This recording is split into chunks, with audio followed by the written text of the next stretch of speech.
Welcome back to Monster Tamer, a 2D Pokemon-like RPG created Phaser 3. Previously, we continued working on our options scene, and we started to add in our player input handling for being able to navigate through our menu. If you missed the previous videos, there'll be links in the video description to the source code up to this point, as well as complete source code for this video. There will also be a link to previous videos if you'd like to catch up. So let's get started. Alright, so let's start updating our methods. So if we come down to our update battle scene option, what we'll do is let's jump into our update text speed option. We'll copy this line of code here, and we'll go ahead and paste that. And so what we'll do is if our direction is left, and we'll go ahead and check if the selected battle scene option is equal to our battle scene options,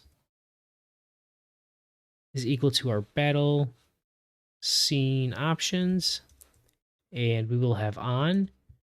Then we would go ahead and return early. We'll go ahead and paste that line again. And so if it's left, then we just need to go ahead and update our value. So we'll go ahead and do return, and we will go ahead and copy this here. And we'll go ahead and assign our value equal to on. Let's copy those two lines of code, and now we'll do our direction right. And so we'll do direction right. And if we are already on off, don't do nothing, otherwise set us to off. And let's go ahead and throw on our exhaustive guard. And we're going to go ahead and do our direction. So then for our game objects, we will want to do similar logic to what we did for our text speed. So let's jump up to our text speed here. Let's go ahead and copy our logic here. So where we update our values. And let's go ahead and paste that logic in our method. And so we'll grab our game objects.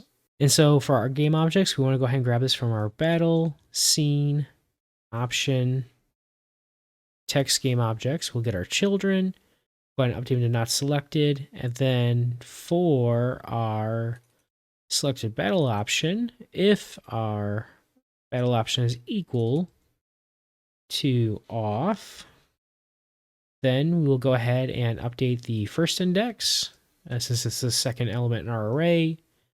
And otherwise, if it's equal to on, we will go ahead and update our 0 index.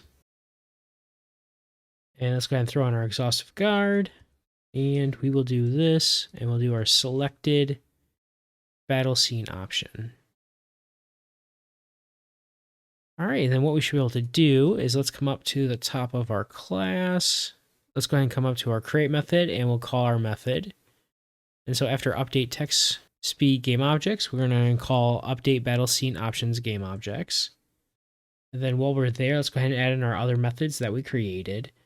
And so we're going to go ahead and do this. We'll do update battle style option game objects. This update sound game objects. And we'll do this, and we'll do update volume slider. This update menu color display text. All right, so if we come over to our scene, we should be able to go ahead and test, and now we can go ahead and toggle our battle scene. All right, so now we should be able to go ahead and start updating our other methods. So what we'll do is let's go ahead and collapse our two methods, and we'll start with our update battle style option. So if we go into that method, let's pop open battle scene menu option real quick. We'll grab all of this code, and we'll go ahead and paste it. We should really reuse most of it. So if we go direction left, we want to check our selected battle style option is equal to our battle style options. And then what we'll do is we'll check for set. And if it goes to set, we'll return early. Otherwise, we want to go ahead and change this to shift. And we'll go ahead and update our selected value. Let's just do that in each of those. Update our property. Okay. And then so we'll go ahead and do set. And then we'll go ahead and go right, and we'll want to do our battle style options. And so if we are on shift, we won't do nothing. Otherwise, we set to shift. All right, we'll go ahead and minimize that method. Let's come up to update battle scene game objects. Let's copy that logic. And we will come down to our method. Let's go ahead and paste it. And so we're going to go ahead and grab our battle style option, text game objects. Then we'll want to go ahead and reference our index. So let's go ahead and copy that.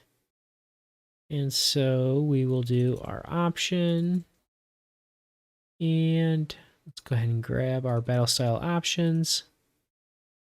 Go and paste that.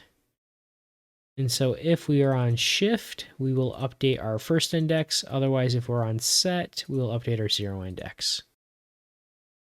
All right, so then for update sound option, let's go ahead and copy our logic inside our two methods again. So we'll go ahead and grab this. Let's go ahead and paste that in our update sound option. And then we'll go ahead and copy our logic for our update battles game objects. And we'll paste that into our other method. We're going to update our values. So to our update sound option method. And so if we go left, we need to reference our selected sound menu option. We'll go ahead and update that in our various spots here. And then we want to reference our sound options. And so if it's on, we'll go ahead and do nothing if we're on the left. Otherwise, if we go left, we'll set it to on. And so if we press right and we're on off, we'll do nothing. Otherwise, we want to set it to off. And then down here, what we'll do is if we're on off, we'll do our first index. And then if we are on, we will do our 0 index. All right, and then so what we'll need to do is we want to go ahead and grab our appropriate game objects. So what we'll do is we'll do our sound option text game objects. We'll go ahead and save. And then if we go ahead and try testing, we can see that we can toggle our sound option now and our battle style. All right, so next we need to go ahead and update our volume options. So let's jump down to our update volume option method.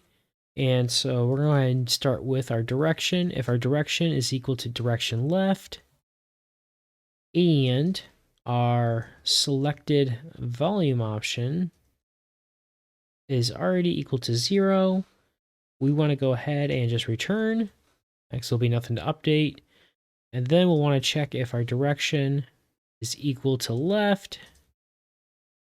And for our other cases, what we'll do is we're going to go ahead and update our selected volume option, and we'll decrement it by 1 until we eventually get to 0. And so we'll do our selected volume option, and we're going to set that equal to this, our selected volume option -1. And then real quick, what we'll do is we're going to go ahead and add in our type for our selected volume option here. And so we're going to go ahead and wrap this inside our parentheses, and then we'll go ahead and add in our custom JS doc type. And so what we're doing here is when we don't add this type, our code, our IntelliSense is telling us when we subtract 1, that doesn't mean we're going to end up in one of our volume menu options. And because it's just a number somewhere between 0 and 4, all the code knows is if we decrement by 1, we're not guaranteed to be within that range. However, because we have this check here for 0, we'll never go outside that bounds. And so what we'll do is we're just going to go ahead and set this type here because we know, since we're writing the code, we'll never go below 0. All right, if we go ahead and update that value, we'll go ahead and return. And now we're still going to go ahead and do the same thing for the right. So let's copy these 2 lines of code, and we'll change our values. So if we have right, and if we're equal to 4, so we're already at the max, do nothing. And if we're at the right, now we just want to go ahead and increment by 1. And similar to logic, because we're checking for 4, we'll never go greater than 4 here. All right, so then what we want to do is we actually need to go ahead and update our slider here and our text based on what's been currently selected. So in our update volume slider, we'll go ahead and add our switch statement. And in our switch statement, we're going to check our selected volume option. We'll have our cases. So we'll have case 0. And what we want to do here is we want to go ahead and update our cursor.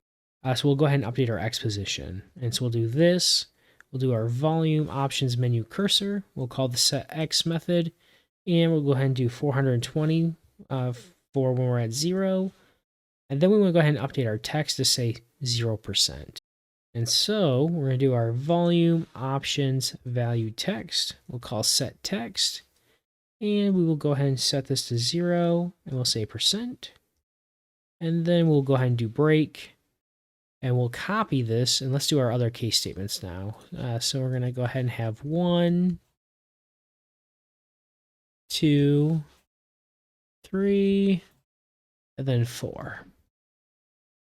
And so besides that, we'll have our default, and we'll have our exhaustive guard, and we will do this selected volume option, and then we'll go ahead and update our values. So if we're on case 1, what we'll do is we'll go ahead to 490 pixels, and we'll say we're at 25%.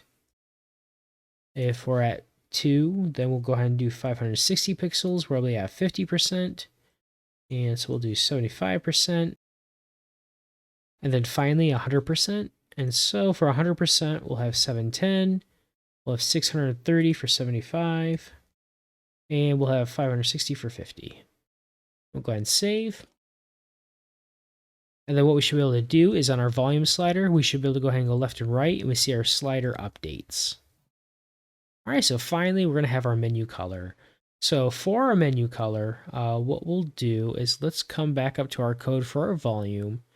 And we are going to go ahead and copy this line of code here. We do our direction left and our selected volume option. So we'll do direction left, but we want our selected menu color option. And if it's at 0, then this one we will have looped around. Since we have our arrow keys and we're not disabling them, if we're on the first option, we go back, we'll go back to the third option. And so to do that, we'll copy this here. And we're going to set this equal to 2. This will be our last index. We'll return. Copy this block of code. And we will go ahead and do right. And so if we go right and we are on our last index, we're going to reset and go back to 0. And then finally, let's copy this. And so if we go left, then all we want to do is we want to go ahead and decrement this by 1. And if we go right, we'll want to go ahead and increment. And so we'll do our direction right, and we will increment by 1. And we'll go ahead and add our exhaustive guard. And this will be our direction.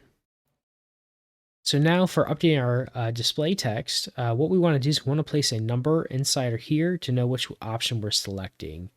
And so we'll go ahead and do a switch statement. And for our switch statement, we'll do this, our selected menu color option. And now we just need to add our cases. So we'll have case 0. And so what we'll do is we're going to do this. We'll do our selected menu color text game object. We'll do set text. And we will say option 1 is selected, we're on index 0. And then we'll go ahead and add in our break statement. We'll copy this code here. We'll add in our other cases. So we're going to have 1. Our text will be 2. We'll have case 2. And our text will be 3. And then we'll have our default. And we will have our exhaustive guard with this, our selected menu color option. Let's go ahead and save, and we should be able to go ahead and test that functionality.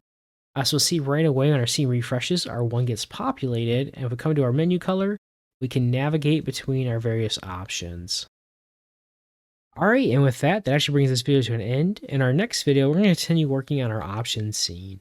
And so what we're going to do is we're going to focus on our menu color. And when we toggle our setting here, what we're going to go ahead and do is we're going to go ahead and update our border color to use a new image for our 9slice container.